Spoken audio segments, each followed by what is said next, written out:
Hello everyone, I'm Carrie and welcome to my channel, A Janeite Sews. I love literature and writing, especially Jane Austen's, and it's spooky season for me, at least until the spring equinox, so let's talk about the Gothic. But what exactly do I mean when I say Gothic? The word is a slippery devil to nail down. Goths were Eastern Germanic people who sacked Rome in 410 AD and helped pave the way for the fall of the western portion of the empire anyway. Gothic was the term used by Renaissance art historian Vasari to insult the barbarous German style of medieval architecture, which led to Gothic becoming a cultural term in opposition to the classical or Roman style of this, that, and the other. And the word was again shortened to Goth in the 1980s to describe post-punk youth culture, or mostly teenagers and young adults who wear a lot of black and love all things spooky, gloomy, creepy, and a sense of foreboding. So delicious and enjoyable fear comes into play in the Gothic. Oh, deliciously macabre.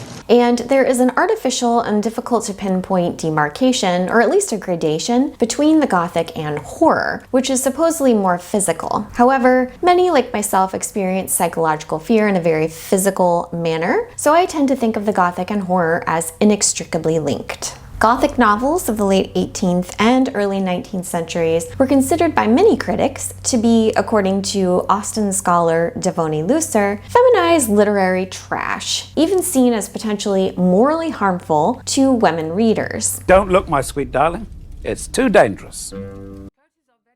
This incredibly popular genre was perceived as dangerous for young women because the text titillate through outlandish episodes of murder, kidnapping, entrapment, sexual assault, and emotional abuse, often highlighting transgressive male behavior. Think The Monk by Matthew Gregory Lewis, published in 1796, in which the monk Ambrosio attempts to rape the innocent 15-year-old Antonia, but is confronted by Antonia's mother, whom he kills. He eventually succeeds in assaulting Antonia, and in the end is killed by the devil. The novel and author were denounced as a propagation of evil and wholly unsuitable for young readers. I bet you can name several movies, books, TV shows, and maybe even comic books that fit in the Gothic genre. Yes, even Hocus Pocus could be considered Gothic because it celebrates and parodies elements of the spooky and contains very colorful and cute witches who, eat children and suck their life force to remain young. Meanwhile, the Alien movie and its sequels fill me with dread just thinking about them, and have been acknowledged and studied as Gothic horror films because, especially the first one, there is a slow and spooky burn of foreboding and dread, at least until small aliens start popping out of people's chests. I'm a Janeite, so you know I'm going to talk about Austen. Jane Austen's Northanger Abbey is definitely on the Hocus Pocus end of the Gothic horror continuum. It contains many elements of the Gothic that I'm going to share with you today, but continually satirizes and subverts them. And if you are at all familiar with Gothic tropes and themes, and even if you are not, Austen's novel is laugh out loud funny in the way she turns the Gothic on its head. She also brilliantly uses the Gothic to highlight dangers to women in a hyper-patriarchal society, even when villains are not waiting around every corner to murder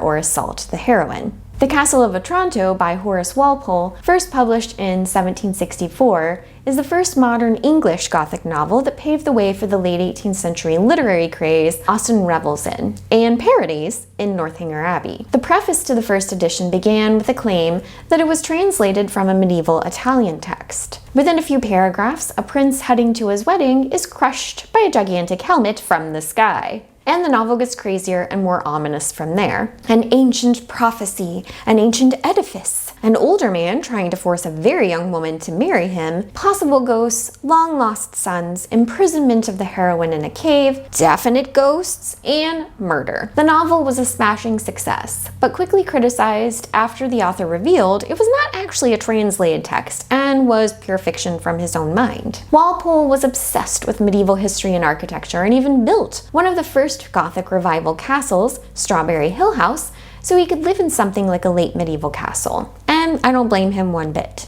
Walpole's novel initiated a genre in which the past is inescapable and crucial to the aesthetic. Ancient buildings, mysterious histories that come back to bite the characters, ghosts, curses, and the march of time making its stamp on the setting in the form of decaying buildings and sometimes decaying bodies. A grand old house, castle, monastery, or abbey is a must in Gothic literature of the 18th and early 19th centuries, and often modern riffs on the Gothic today, like The Haunting of Bly Manor on Netflix. Catherine Morland is absolutely thrilled to visit Northanger Abbey in Austen's novel and exult in the gloom and creepiness she expects in this ancient structure. She almost seems more excited about the building than she is to spend time with her new friends, Henry and Eleanor Tilney. But what is the source of this thrill? It's the Sublime, discussed by various philosophers, but I won't bore you with a 3-hour lecture on all of them. Suffice it to say that the Sublime is the source of awe and the awesome. As small and squishy humans, we feel vulnerable and insignificant in the face of powerful and immense nature, like when confronted with intimidating mountains, canyons,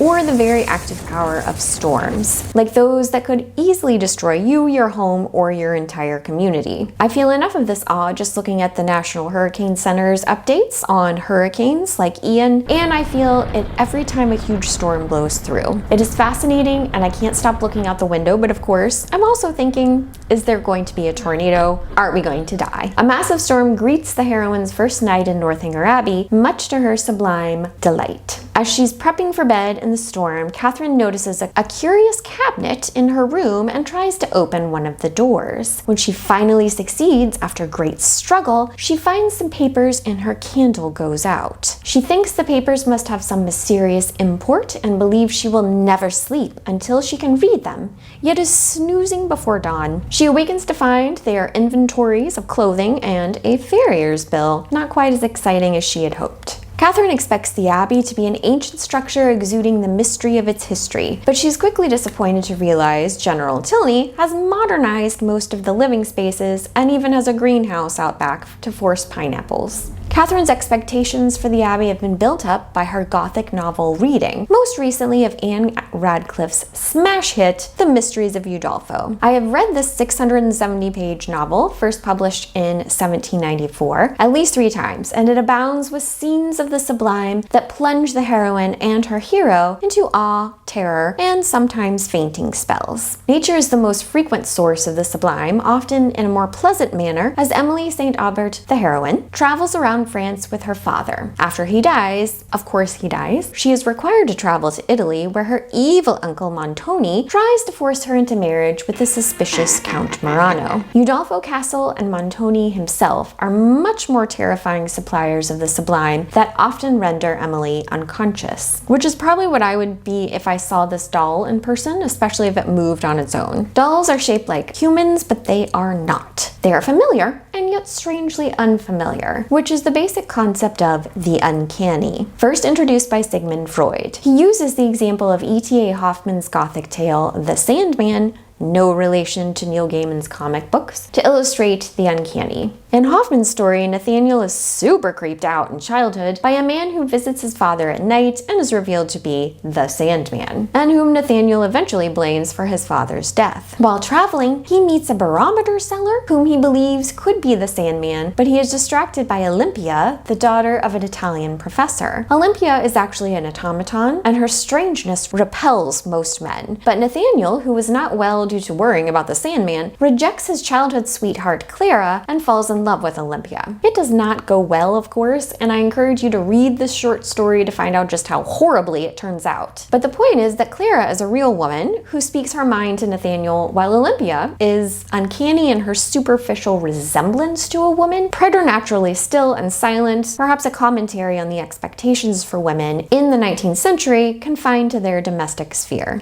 Another uncanny aspect of the Sandman is this doubling, Clara and Olympia, and the man who murdered Nathaniel's father and the barometer seller. Doubling can represent the light and dark sides of human nature and makes us wonder if we all have a Mr. Hyde hiding within us, waiting to come out, which is, of course, unsettling and very Gothic. Sometimes the doubling is so intense, it is difficult to believe the two characters are not the same person or are not twins. One of my favorite recent Gothic novels is The Likeness by Tana French, in which a murder victim is a doppelganger of a cop who is convinced by her boss to impersonate the victim in an attempt to solve the murder. And if you are a Twin Peaks fan, you might have also been shocked to see Laura Palmer's cousin appear in episode 4 and think, like me, that has to be Laura.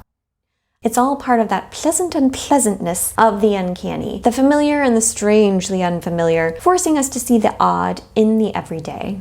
Vampires are also uncanny, and the Gothic literary craze of the 19th century set the stage for their modern prevalence in young adult and adult fiction, movies, TV shows, comic books, and more. Vampires are familiar with human shapes, but unfamiliar in various ways, depending on the author of the tale. The first explicit use of the term in English literature is in John Polidori's story that came out of that notorious night of storytelling in 1816 that also produced Mary Shelley's Frankenstein. Another example of the uncanny, and of course, the Gothic. Polidori was Lord Byron's physician and is reputed to have modeled his title character, Lord Ruthven, after his patient. Ruthven is still and emotionless, and yet handsome and irresistibly attractive to women. And like Lady Catherine Lamb said of Byron himself, Lord Ruthven is mad, bad, and dangerous to know. Ruthven is essentially the archetype for the modern vampire, a seductive male who preys upon innocent women. There have been countless variations on the fluid theme of vampires, none of which follow the exact same tropes or rules. Published in 1897, Bram Stoker's Dracula originated or at least popularized many vampire tropes, like having no reflection. It looks like I'm flying, Master. Woohoo! Woohoo! I'm a vampire! You're not. And transforming into animal shapes. At all. I just shout, bat! Human form! Anne Rice's 20th century vampire novels include Interview with a Vampire, Queen of the Damned, and my favorite, Tale of the Body Thief. Buffy's vampires are less likely to be mistaken for humans, which I guess makes it easier for her to kill them, because they're less uncanny and more monstrous. Stephanie Meyer's Edward Cullen thinks he's mad, bad, and dangerous to know, and is indeed a stalker and a controlling boyfriend. My favorite exploration of the bloodsucker lifestyle, Taika Waititi and Jermaine Clement's movie What We Do in the Shadows, and the American TV show of the same name, where nothing is taken seriously unless it is for comedic effect. I drank the blood of some people, but the people were on drugs.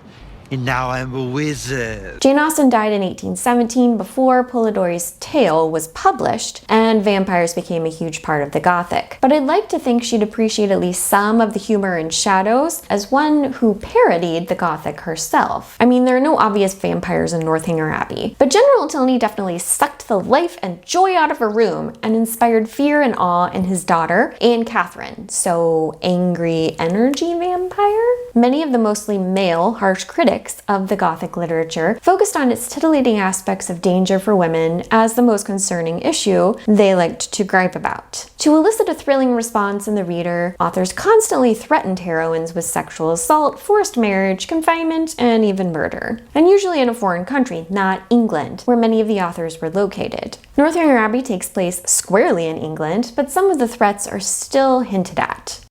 Catherine is essentially tricked into going on an open carriage ride with John Thorpe after he convinces her the Tilneys will not be joining her for a walk. Her brother and Isabella are in another gig close behind them, and yet she's alone in the gig with a man, one who takes little heed of her wishes if they are at cross purposes to his own. When they pass by the Tilneys on their way to meet her for said walk, she is anxious to disengage herself from the ride to go and join them. But Mr. Thorpe only laughed, smacked his whip, encouraged his horse, made odd noises, and drove on like a Gothic villain, and Catherine was obliged to submit. Catherine is also in danger when General Tilney forces her to leave Northanger Abbey and travel home by post, although she is oblivious to the possible threats to her person, belongings, and reputation. Much of Austen's novel has an undercurrent of the domestic Gothic, the everyday dangers to women and their ability to make their own decisions and choices. In Northanger Abbey, the narrator references Gothic novel tropes in her introduction to Catherine's chaperone to Bath, Mrs. Allen, as one who will probably contribute to reduce poor Catherine to all the desperate wretchedness of which a last volume is capable, whether by her imprudence, vulgarity, or jealousy, whether by intercepting her letters, ruining her character, or turning her out of doors. The fact that Mrs. Allen refrains from all of these villainous deeds and is only guilty of paying too much attention to her own clothes is part of Austen's satirical project. It was General Tilney who turned Catherine out of doors. A happy ending in a Gothic novel is certainly not guaranteed, but the 18th and early 19th century novels by women I've discussed here all end with the heroine and hero getting what they deserve. The machinations of villains like Montoni, Count this, that, and the other, and General Tilney reveal the asymmetrical gender power dynamic inherent in Austen society. But each novel contains examples of female characters exerting agency to bypass patriarchal power and transgress gender norms. Transgression of boundaries are therefore another major theme in Gothic novels and other texts where characters cross lines, emotional, physical, psychological, social, sexual, between self and other, and even between the living and the dead. Which brings me to the abject. In her book Powers of Horror, Julia Kristeva tells us that the abject refers to the human reaction, like horror or vomit, to a threatened breakdown in meaning caused by the loss of the boundary between self and other. A corpse is a great example of the abject, or a terrible example because it can be terrifying. A dead body reminds us that we are also bodies that will eventually die, blurring the boundary between life and death when we are in the presence of the dead.